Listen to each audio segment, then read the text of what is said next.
I have a threatening on myself that I am hysterical karma because the soul of the superior founder is shouted at one little thought on its mind about all the thought I've ever had ever in my Godhead. I'm not allowed to have thought because thought is died the wrong way and it's accumulated so quickly. There's no reason to have even one. I realize I'm in a lower life form than I can afford and I'm holding alive this way, but I feel that I have run up an enormous debt with this God form about the thought. I think it doesn't move anything around myself. So why would it move inside myself and make me, I want to say,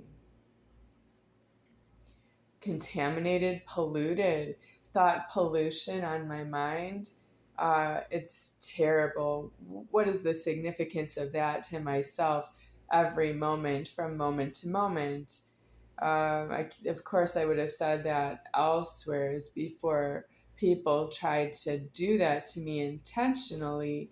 And I am myself, and I hold alive of everyone who's not myself, and I hold continuous alive, and I don't have a way out of alive. And you are not substantially what that is when you're doing what you do to me to pollution my mind.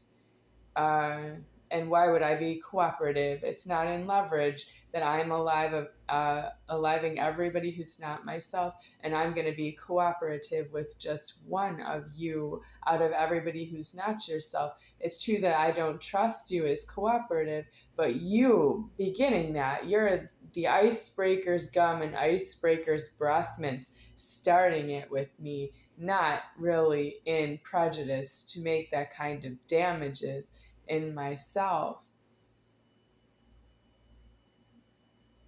You're not in prejudice to make that kind of damage in my mind. But why do you do it? I don't know. What are you? Because is there some God over there that I don't like? Is why I live in a place that looks like this and I don't want to be here. So you're a God I don't want to be with in a place that looks like this and I don't want to be here. And you want to do thought pollution on myself because we're going to the bottom of the threatening. Okay, let's say that's true. I'm not cooperative in that scenario because here I'm at the bottom of cooperation and I'm in an utter bankruptcy with people scrambling around trying to say, no, I am not going to help her. No, somebody else will help you. Somebody needs to help you, it'll be somebody else, not me. And you don't call. For example, I don't see Geri, the landlord, calling Mitch on her cell phone and saying, Mitch, you have to come here and give Becky food. I know you're in Wisconsin. I know you have to take an airplane, but you have to come here and bring Becky food because I can't. She didn't do that. She picked up her cell phone and dialed 911 dispatcher and tried to have me arrested and put in jail because I sued her for food because she has been embezzling rent money and she is the one who did it. I caught her doing it, and because she did it, she wants someone else to pay for it. That's just free. Did she lose the money? Did she spend it on something that had to do with the Fremont Gardens Apartments complex? I realize that you might have done that, but I am suing you to let you know that you are in the wrong that way, even if the money is already lost. She didn't want to even hear it. She tried to have me arrested. The police wouldn't take me. The police had my keys and tried to tell her they gave the keys back to me directly, that she's not supposed to do that again.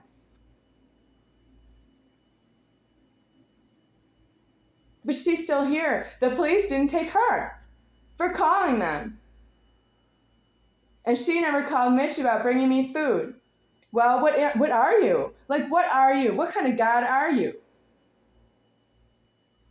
Because that's what happens when you ask for cooperation with myself. You keep going around the world of my life telling me that it's no to myself because I am myself. But you have been asking for cooperation and you don't afford it. And you keep telling me I don't afford to need anything. God has needs.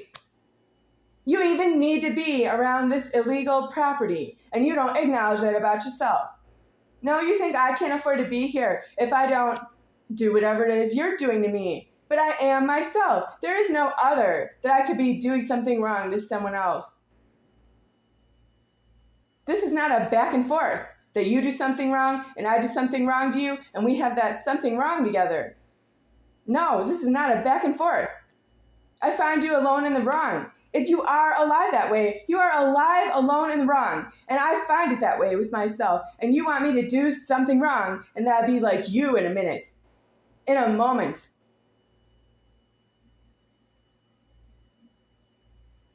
Let's say Geri's police call occurred, and the police responded. If I was going to be just like Geri, oh yeah, in a back and forth with Geri, I would have to go and get a cell phone just like she had one in her hand, and I would have to call a 911 dispatcher right in front of the police and in front of her, and I would have to say, this is how I am doing something wrong to myself. And I'm doing it because of Geri, and I'm doing it right now. She's right in front of me, the police are right in front of me, and I'm on the phone with the police dispatcher, and I'm telling you I don't have anywhere to go here. I am myself. That's what I would have to say on a cell phone call, but I don't use a cell phone. I'm using this camera right now to post things on the internet. I don't make calls on the cell phone. There's no reason to call you. You are the problem. There's no one to call on the cell phone. You are the problem.